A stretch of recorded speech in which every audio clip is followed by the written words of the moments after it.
I can be the only one who has heard people say Tears of the Kingdom makes Breath of the Wild obsolete, right? It may have been more common around the game's release, but I feel like it's still a pretty commonly held opinion today.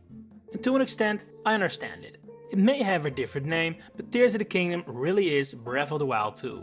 It's bigger, better, grander, and builds off its predecessor in so many ways. I totally agree with the popular opinion there, but that still doesn't necessarily mean Breath of the Wild is obsolete now. In order to answer that question, I thought I'd take a look at what Breath of the Wild did that Tears of the Kingdom does not, and try to analyze whether there is enough substantial content exclusive to Breath of the Wild to allow it to still be able to hold its own against its follow-up. What is there still to gain if someone would play Tears of the Kingdom first and Breath of the Wild second? Keep in mind, this is not meant to be some extensive list of differences between the two. I want to instead focus on the worthwhile content. A few NPCs here and there, or the ability to scan your Wolf Link amiibo is not enough for a game to stand on its own after all. Let's begin with big difference number 1, the runes. Are the ancient powers from Tears of the Kingdom just advanced versions of these? Yes. But is there still enough unique about them to stand on their own? Also yes. Although it does depend on which rune you're talking about. I mean, there's no way around it, Ultra Hand is simply the superior version of Magnesis. And while Recall may not be a complete upgrade over Stasis, it definitely feels like a more powerful version. Now, the ones we have to look at to score Breath of the Wild some points are the other two main ones, Cryonis and Remote Bomb. Now, I would personally say that Tears of the Kingdom's unique abilities, Fuse and Ascend, are definitely a lot cooler and more impactful than Breath of the Wild's, but they definitely don't do the same thing. Instead, these powers were replaced by items in the successor, which definitely makes them less convenient to use. By the endgame, your pockets may be overcrowded with bomb flowers and ice arrows, but it's definitely not as much of a certainty as the runes were. It also means shrines and other puzzles don't use these abilities in Tears of the Kingdom, which is definitely some bonus points for the original. So, while the runes do offer some new experiences compared to the ancient powers, I feel like we must conclude here that Tears of the Kingdom has done such a good job improving on Breath of the Wild ability-wise that it does begin to border on obsolete. Cryonis and Remote Bomb are its saving grace, but I can imagine Breath of the Wild will definitely feel like an older, earlier predecessor game when compared to Tears of the Kingdom ability-wise. And while we're on the topic of special abilities, let's move on to the second big difference, the Champion's Blessings. As I'm sure you know, these also did not return in Tears of the Kingdom, just like the runes. But unlike their Sheikah Slate powered brethren, the blessings were not really overtaken. The Sage's Vows, Tears of the Kingdom's versions, don't pick up where the blessings left off, it just goes for something different. And to be honest, it's a downgrade. Sure, the abilities are not super different, each Sage's ability is reminiscent of the previous version of that race's power. Just worse. Nif's Grace was a literal lifesaver, Sidon's Vow is frankly crap. Chulin's Vow is pretty useful, but Revali's Gale is next level essential. The Rook's Protection is not one I used super often, but it's definitely better than bowling with your Nobo. And I'd say Urbosa and Rejuice powers are probably the most similar, their effects are not that different really. However, Urbosa suddenly becomes infinitely better when accounting for the biggest problem of the Sage's Vows, the fact that they can only be triggered by their avatars. Not only does it look kinda silly for Link to traverse Hyrule followed by a bunch of ghosts, it also makes especially Sidon and Reju nearly useless. If those abilities could be quickly used during combat, fair enough. They still would have been downgrades, mind you, but fair enough. But instead, you constantly have to seek out these avatars in order to use their powers, which is annoying enough as is. But the behavior on these four is the worst use of AI since people typing in prompts and calling themselves artists. It just doesn't work. This really is a big plus for Breath of the Wild and an area where the original game feels like the upgraded version instead of the other way around. And we're actually not done ragging on these avatars, as they also play a role, albeit a minor one, for big difference number 3, the feeling of Hyrule and the themes of the game. Incredibly subjective, obviously, but only in terms of preference. We can still objectively analyze both games and point out differences. We simply can't definitively say one is better than the other. Anyway, I think it's fair to say Tears of the Kingdom is a tad sillier than Breath of the Wild. Fuse is fantastic from a game mechanic perspective, but it does lead to some weapons one might describe as unserious, and suddenly a huge part of Link's adventure is covering Hyrule in green glue.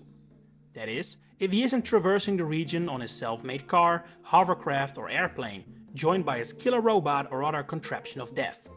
Point being, Tears of the Kingdom goes all in on the sandbox angle of an open world game, which is super fun, but also makes everything a bit goofy.